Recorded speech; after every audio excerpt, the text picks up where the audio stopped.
नमस्कार दोस्तों, स्वागत है आप सभी का अपने इस YouTube चैनल पे। आज अपन बात करेंगे यूडीसी और एलसीसी के बारे में। जैसे कि आपको बताया डीडीसी, सीसी और ट्रिपल सी के बारे में अपनी कक्षा हो गई थी। आज अपन यूडीसी और एलसीसी दोनों के बारे में इस कक्षा में विस्तार से अध्ययन करेंगे। तो दोस्तों, जैसे कि आपको पहले भी बार बार बता रहे हैं कि 15 टेस्टों की टेस्ट सीरीज हमारे ऐप पे उपलब्ध है, जहाँ से आप टेस्ट सीरीज को खरीदकर अपनी तैयारी को अच्छा आकलन भी कर सकते हैं और अच्छा रूप भी दे सकते हैं। तो दोस्तों, स्टार्ट करते हैं आज की कक्षा यूडीसी के बारे में। यूडीसी का पूरा नाम होगा universal decimal classification. Universal decimal classification UDC का पूरा नाम होता है।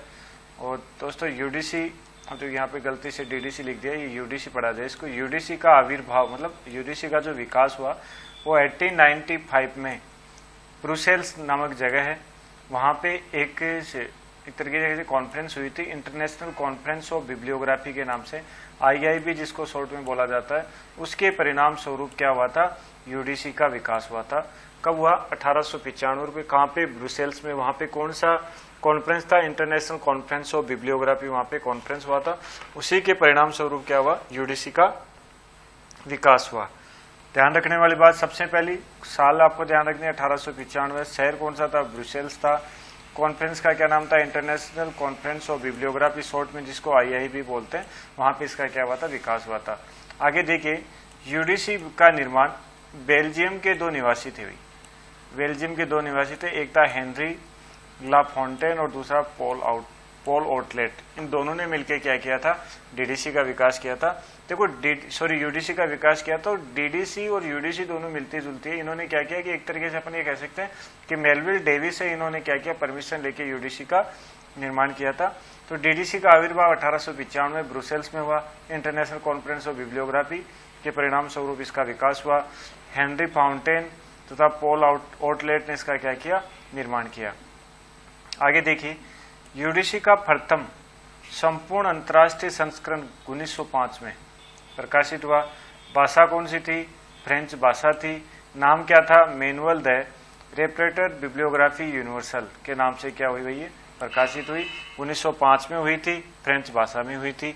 आगे देखो, आगे है यूडीसी का जो प्रथम संस्करण है वो डीडीसी के 5वें संस्करण पर आधारित है। मतलब यूडीसी का जो प्रथम संस्करण और डीडीसी का 5वां संस्करण दोनों क्या थे, आधारित थे। मतलब कह सकते हैं कि डीडीसी के 5वें संस्करण पे यूडीसी का प्रथम संस्करण आधारित था। आगे देखिए, यूडीसी के कुल 7 संस्करण प्रकाशित हो चुके हैं। अब जिनमें 4 तो पूर्ण है और 3 क्या है, संक्षिप्त है।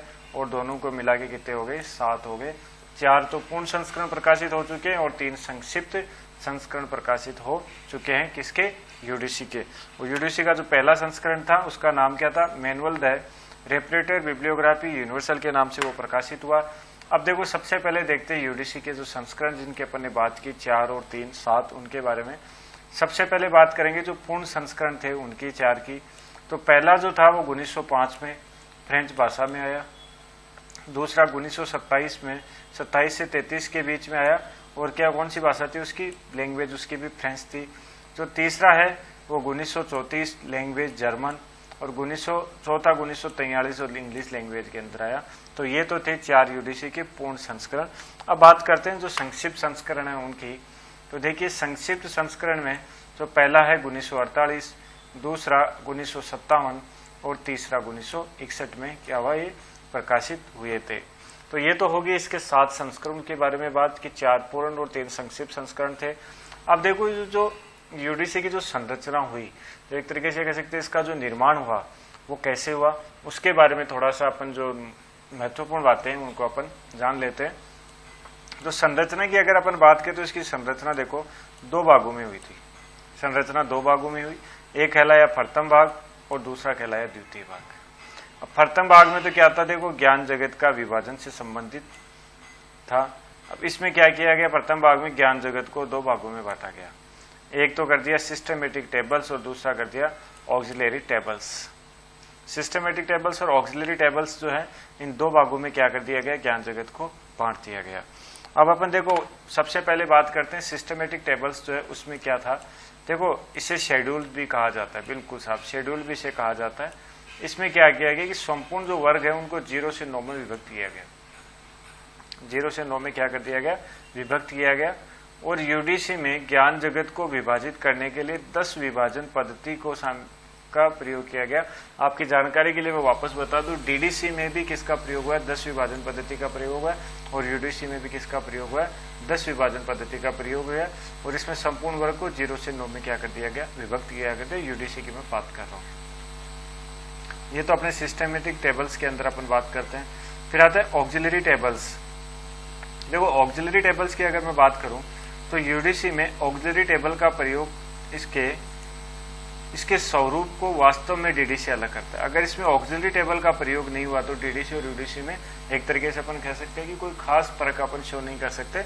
यही एक ऑक्सिलरी टेबल्स है जो इसको डीडीसी से क्या करती है, अलग बनाती है, पृथक बनाती है। और यूडीसी में 2 तरह की ऑक्सिलरी टेबल्स का प्रयोग किया जाता है।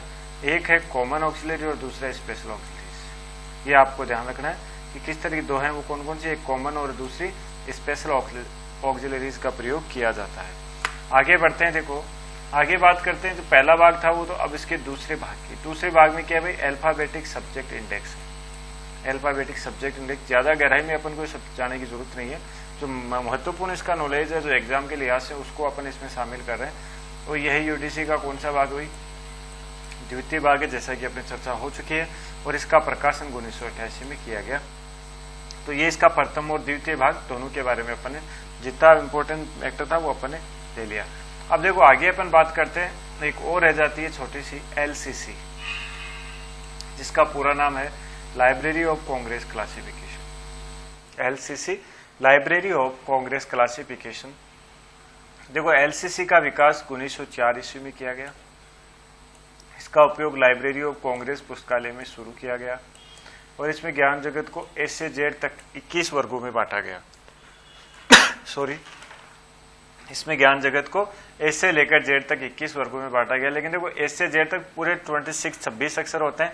लेकिन आपकी जानकारी के लिए बता दूं कि आई ओ डब्ल्यू अक्स और वाई, आई ओ डब्ल्यू अक्स और वाई, इन 5 को छोड़कर बाकी ए से जेड वर्ग को जो अक्षर वर्ग थे उनको लिया गया है।